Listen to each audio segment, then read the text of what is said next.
अगर आप सिर्फ एसएससी की तैयारी कर रहे हैं तो आपको इसे पढ़ने की कतई जरूरत नहीं है। मैं इसे Chinese remainder theorem third case से समझाता हूँ। आप इसे बहुत अच्छे से तब समझ पाएंगे जब आप एलसीएम में कॉमन रिमाइंडर के कॉन्सेप्ट को जान लेंगे। मेरे दोस्तों, मैं आज बात कर रहा हूँ चाइनीज रिमाइंडर थ्योरम। अगर आप सिर्फ एसएससी की तैयारी कर रहे हैं तो आपको इसे पढ़ने की कतई जरूरत नहीं है, लेकिन अगर आप सीसेट की तैयारी करते हैं या आप सीडीएस की तैयारी करते हैं तो इसे समझना जरूरी है।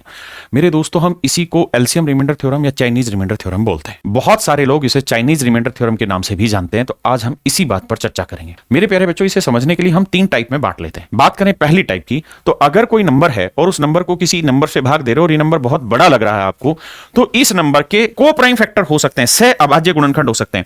ऐसे फैक्टर जिनमें आपस में कुछ भी कॉमन ना आए वो बना लीजिए। फिर हर फैक्टर से इस नंबर को इंडिविजुअली भाग दीजिए, अलग अलग भाग दीजिए। इनको बी से भाग दिया, फिर इनको सी से भाग दिया।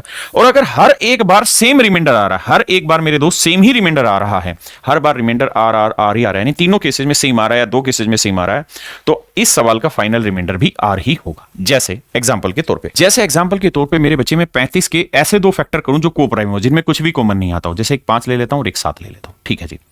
अब मेरे दोस्तों, मैं क्या करूंगा कि 3 की पावर 481 को 5 से भी भाग दूंगा और इसे 7 से भी भाग दूंगा। मेरे दोस्तों, 5 एक प्राइम नंबर है और 5 प्राइम है तो इसका साइकिल 4 पे घूमेगा। 4 से भाग देंगे, 480 एग्जैक्ट होगा, बचेगा 3 की पावर 1, यानी रिमाइंडर आया 3। हाँ जी।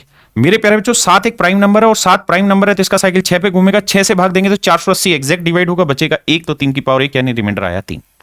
तो मेरे बच्चे, अगर दोनों ही केसेज में रिमाइंडर सेम आया तो फाइनल रिमाइंडर भी आपका 3 ही रहेगा। जैसे इस सवाल में हम 187 के 2 टुकड़े करें तो आपको साफ दिखाई दे रहा है कि 7 और 1 8 और 8 में 8 गया 0, यानी ये नंबर 11 से भाग होगा।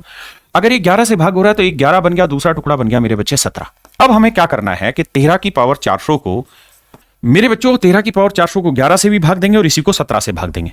अब आप जानते हैं कि 11 एक प्राइम नंबर है तो इसका क्वोशिएंट 10 पे घूमेगा। 10 से इसे भाग देंगे, एग्जैक्ट हो गया, और साइकिल एग्जैक्ट हो गया तो रिमाइंडर 1 आएगा। साइकिल कंप्लीट ही तब होता है जब रिमाइंडर 1 आता है। 17 का साइकिल 16 पे घूमेगा क्योंकि 17 प्राइम नंबर और ये 16 से एग्जैक्ट डिवाइड हो जाता है तो इसका रिमाइंडर भी 1 आया। अगर दोनों केसेज में रिमाइंडर 1 आया या 3 केस हो या 4 केस हो, सभी में रिमाइंडर 1 आया तो फाइनल रिमाइंडर भी 1 होगा।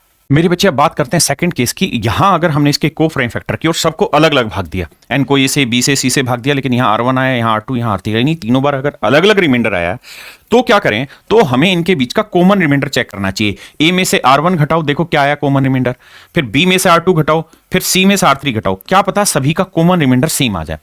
पहले केस में तीनों रिमाइंडर सेम आ जाए, दूसरे केस में यह कि इनके कॉमन डिफरेंस यानी कॉमन रिमाइंडर सेम आ जाए। अगर ऐसा होगा तो मेरे प्यारे बच्चों, मेरा जो आंसर हो जाएगा वो x माइनस कॉमन रिमाइंडर हो जाएगा। जैसे मेरे बच्चे, इस सवाल की अगर हम बात करें तो हमें क्या करना है कि इसके प्राइम को प्राइम फैक्टर करने की कोशिश करते हैं तो ये जाएगा 13 गुना 17। अब दोनों से इसे भाग देना है। मेरे दोस्तों, 13 एक प्राइम नंबर है, इसका साइकिल 12 पे घूमेगा। 12 8 96, 960 गया, 2 बचा। 21 की पावर 2 मतलब 441, इसे 13 से भाग देंगे। 13 कम 13, 8 8 64, रिमाइंडर बचेगा 12। अब मेरे बच्चों, इसे भाग दोगे तो देखो 17 एक प्राइम नंबर है, इसका साइकिल 16 पे घूमेगा। 16 से भाग देंगे, 960 एग्जैक्ट हो गया, 2 बचा, तो 21 की पावर 2 और 21 की पावर 2 को 17 से भाग देंगे। 17 के 17, 4 बचा, 4 का वर्ग 16 रिमाइंडर आया। मेरे बच्चे, पहला केस नहीं लगा क्योंकि दोनों रिमाइंडर डिफरेंट है, लेकिन दूसरा केस लग गया। यहां कॉमन डिफरेंस कितना आया, 1, इसमें से घटा के 1। यहां पे भी कॉमन डिफरेंस क्या आया, 1। और मैंने मेरे बच्चों बोला कि आपका जो आंसर होगा, ये जो बटे में वैल्यू आई है ये इन माइनस कॉमन रिमाइंडर कितना है, 1, तो आपका आंसर हो जाएगा 220। मेरे प्यारे बच्चों, केस थर्ड में क्या होगा कि अगर आपका सबका रिमाइंडर भी सेम नहीं आ रहा और कॉमन रिमाइंडर भी सेम नहीं आ रहे, तो यहां हल्का सा आपको HCF एलसीएम का पढ़ा हुआ और डिवीजन का कॉन्सेप्ट पता होना चाहिए कि भैया नंबर जो होता है या डिविडेंड जो होता है वो divisor into quotient plus remainder होता है। भाजक गुना भागफल जमा शेषफल होता है भाज्य। तो मेरे प्यारे बच्चों, जो रिमाइंडर होगा यानी जो फाइनल नंबर आएगा वो वही आपका रिमाइंडर होगा और उसकी वैल्यू ऐसे होगी कि A भाजक हो गया तो A को किसी क्वोशिएंट X से गुना करके R1 जोड़ो। ऐसे ही फिर B आया तो B को किसी क्वोशिएंट Y से मल्टीप्लाई करके R2 जोड़ो, और ऐसे ही C को Z से मल्टीप्लाई करके R3 जोड़ो।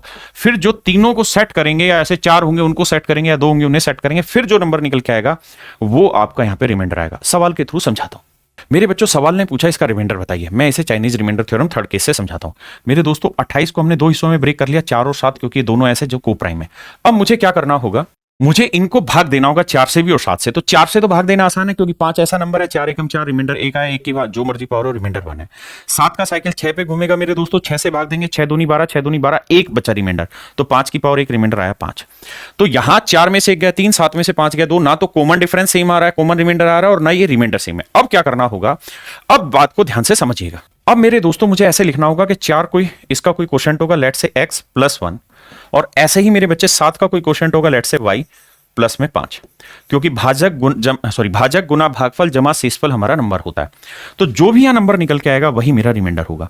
अब मेरे बच्चों x और y की ऐसी वैल्यू एज्यूम करनी पड़ेगी जिसपे ये फंक्शन और ये फंक्शन इक्वेट हो जाए, क्या हो जाए, इक्वल हो जाए। अब मेरे दोस्तों 4x को मैं यहीं रखता हूं, 7y यहां लाएंगे, माइनस का 1 उधर जाएगा तो 5 में से 1 गया 4। अब मुझे ऐसी वैल्यू x और y की एज्यूम करनी जिससे 4 आ जाए। तो रख के देखिए, देखिए सीधी सी बात है, माइनस में तो ये बड़ा होना चाहिए, x की वैल्यू 2 ले, 3 लें, 4 लें, 5 लें, ऐसे शुरू करें।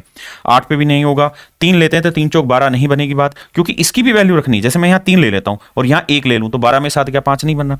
4 चौक 16, 16 में से अगर 2 ले लें तो 14 गया, तब भी 4 नहीं बना। तो ऐसे वैल्यू एज्यूम करनी पड़ेगी। तो धीरे धीरे धीरे धीरे आप वैल्यू एज्यूम करोगे। तो जैसे y की वैल्यू 1 लेने पे नहीं हो रहा, 2 लेने पे नहीं हो रहा, 3 लेके देखते हैं। अगर 7 21 तो 21 और 4 क्या चाहिए, 25, वो भी नहीं बन पाएगा क्योंकि 4 से गुना करके 25 नहीं बनेगा। 4 लेते हैं, अगर y की वैल्यू 4 ले लें तो 7 चौक 28 आया, तो 28 और 4 32 बन सकता है क्या? हाँ सर, देखते हैं, 8 चौक 32, यानी सर x की वैल्यू 8 और y की वैल्यू 4 लेने पे सेटिस्फाई कर रहा है। अब ये वैल्यू यहां रख दीजिए, तो x की वैल्यू 8, 8 चौक 32 और 1 33, तो 33 मेरा आंसर है। यहां पे 4 लेते तो 7 चौक 28 और 5 33, 33 मेरा आंसर है। ये है मेरे बच्चे थर्ड केस इसका। तो चाइनीज रिमाइंडर थ्योरम के मैंने तीनों केस आपको समझाए। आप इसे बहुत अच्छे से तब समझ पाएंगे जब आप एलसीएम में कॉमन रिमाइंडर के कॉन्सेप्ट को जान लेंगे, तो इसको बहुत अच्छे से समझा जा सकता है। थैंक यू मेरे बच्चों।